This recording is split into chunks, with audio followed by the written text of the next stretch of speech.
Want help to grow your business? Download BRiN, the world's first business advisor in your pocket. To find out more, visit BRiN.ai or search the App Store today. Hi, I'm Dale Beaumont and welcome to Secrets Exposed. This is the show that takes you up close and personal with world-leading business experts. And our topic for this interview is the new rules for happiness and success. That coming up in just a moment.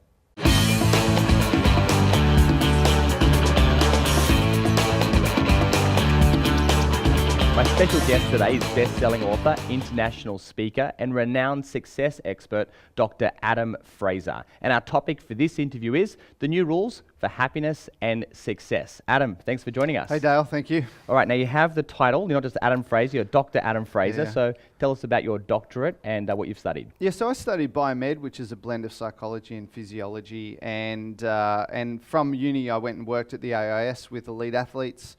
And the military, so my job there was looking at how do we elevate their performance. And then for the last 15 years I've been working in organisations around the same thing. So why is this area of performance something that you became passionate about and you've now sort of dedicated your life to in a way in career? It's just, I actually started out doing engineering. I did a year of that, hated it, and I sucked at it.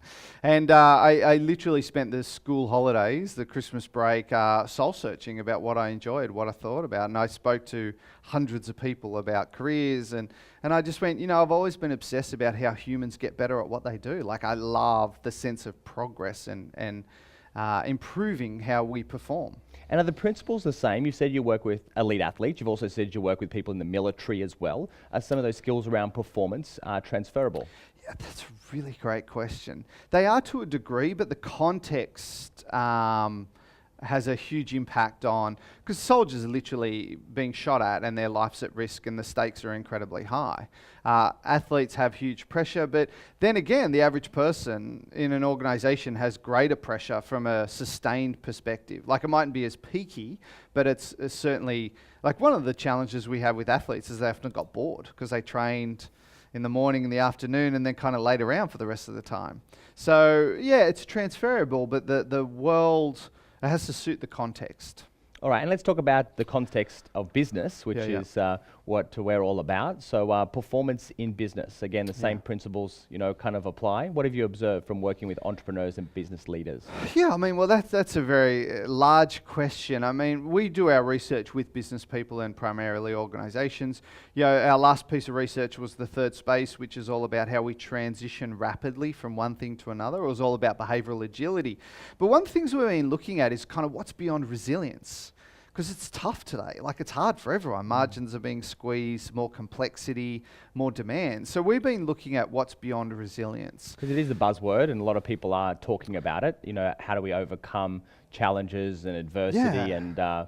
But why were you fascinated with what comes after that? Well, kind of resilience is, how do I cope? Yes. How do I handle what's going on rather than how do I thrive and love the fight? Yes. And that's what we've been looking at. And where it sort of came from is we're looking at the happiness research. You talk about a buzzword right now. Everyone's into happiness. And but when I looked at the stuff that was out there, it was pretty cheesy. Like, it didn't have a lot of depth to it. And I started, a couple of things happened. Number one, personally, I wasn't that happy. And yet on paper, my life was perfect.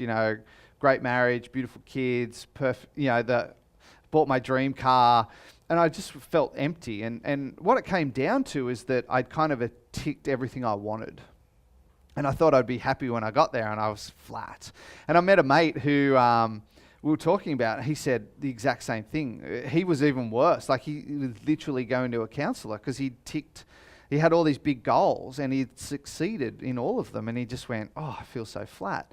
But the third thing is, I spoke at the Dalai Lama Happiness Conference, and I got a call from Kuwait. A woman had seen me present, and she said, we want you to come to Kuwait to work on a project to make the country happier. And I thought it was a prank call at first. But I've been going to Kuwait for the last 3 years working on this project. So tell us about it. Well, their big challenge. Well, the first thing I had to do is look at why was their happiness dropping. And it's dropping because it's too easy to live there. Like, they've literally got too much money.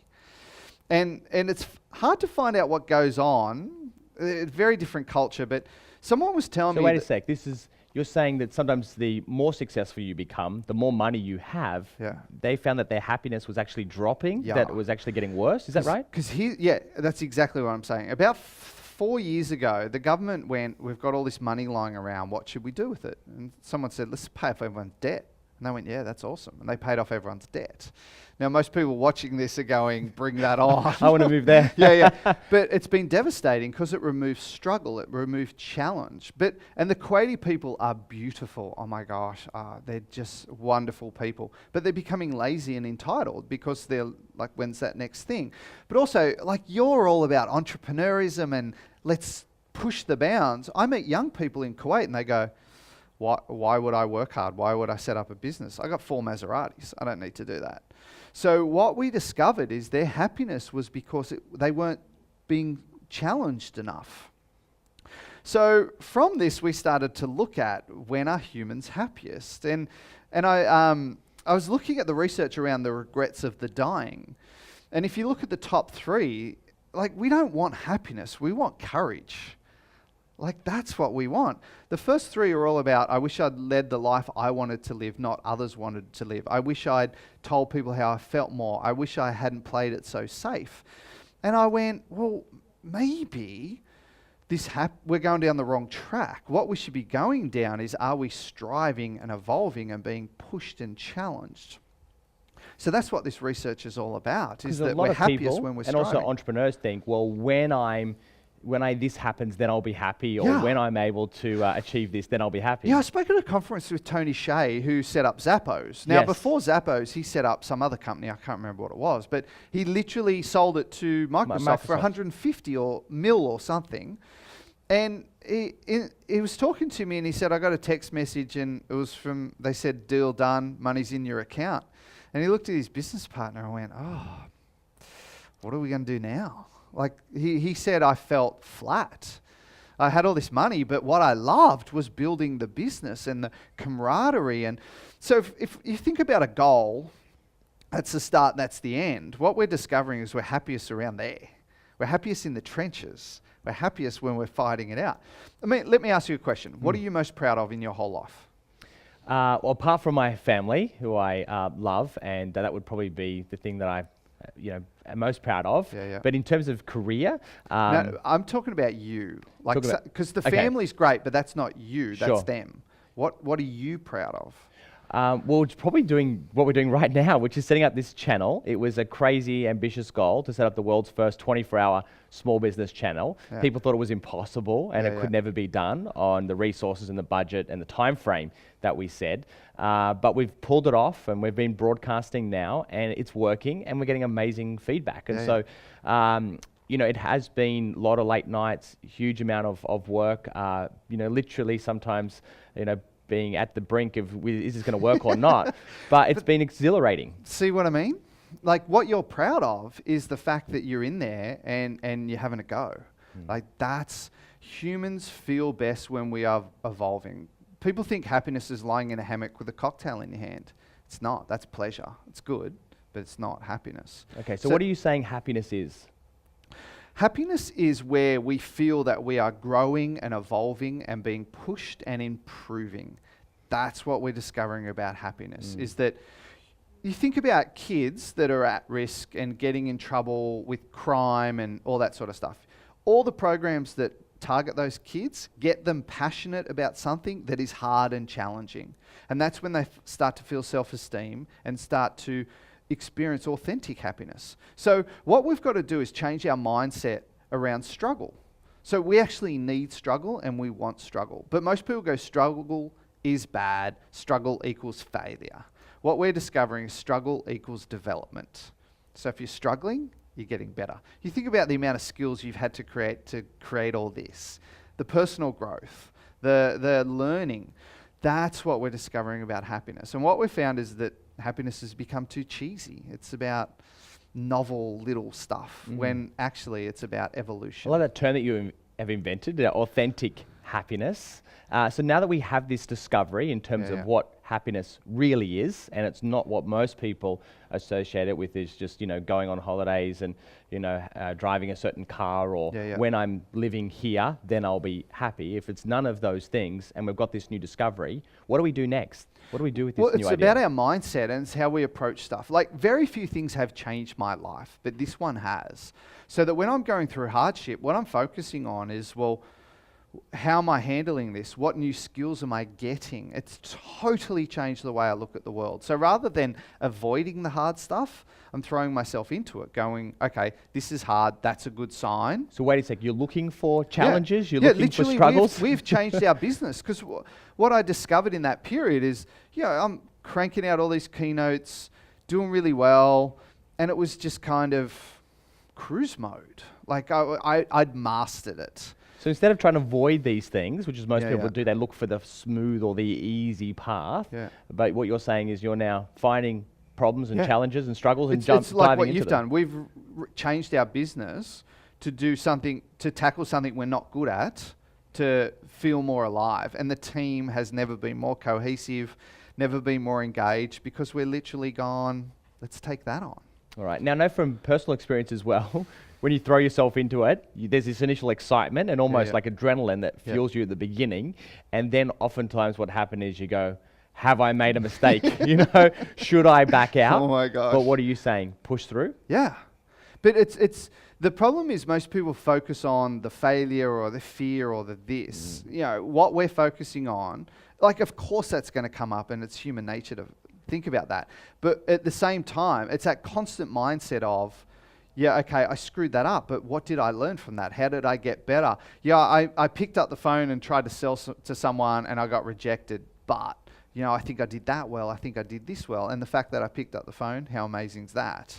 So that's what we're focusing on with our research, is to focus on the evolution. Now, we've got 5 principles coming up shortly, which we'll go through. But just to finish off the title here, we're talking about the new rules of happiness, which we've discussed. What about success? Success and happiness, sometimes they're linked, sometimes they're separate. How do you see success? Well, it depends how you define success. Because one of the interesting things is Bhutan has this gross national happiness index. So rather than gross domestic product, they measure the happiness of the country. That's their number one focus. So I started to talk to people from Bhutan, and number one, I went, is this like for real, or is this a gimmick? And they went, no, it's for real. And I said, so how do you define success? And it was very much not about commercial, like not about how do I get the promotion or the big house. I said, but that troubles me, because are you playing it safe and you're not evolving? And they're like, no. Our evolution is, how do I be a better citizen? How do I give to my community? How do I be a better parent? How do I be a better family member? A better loved one? So they were incredibly ambitious about all these, about how do they connect with others better. And they literally focused on every day, am I contributing to my community? What have I done to give back? How have I become a better father? So in terms of success, it's up to you, but it's really about evolution and growth in any area. Because a lot of entrepreneurs are, chasing success, but they're miserable along the way. And, I've traveled to a lot of third world countries, and you see some of the people you expect to be miserable, and they're some of the most happiest people that you could have. And you have to really question yourself, why am I so upset to go home to my 5-bedroom home and to, all this stuff. It's really, I think, sometimes the wealthier countries become, the more unhappy they are. And it's more about putting off that happiness of, when I get this, then I'll be happy. When I have that, then I'll be fulfilled. And what we're looking at is don't just focus on that thing, focus on that, and then that, and then that. So it's looking at that rather than this is the key, it's that constant focus on evolution. All right, so the whole principle is having a new definition of what happiness is, and it's not what the magazines or TV ads tell us that happiness is. Well, and there's a certain amount of struggle and challenge, and even I was going to say sort of confusion, sort of not knowing the outcome and having to kind of fight is really what makes you really happy at the end of the day. Absolutely, it's about that personal progress and evolution. Great. All right, we're going to take a short break, and when we get back, we're going to talk about 5 key principles, and these are under this. To continue enjoying this presentation, download BRiN, the world's first business advisor in your pocket. To find out more, visit BRiN.ai or search the App Store today.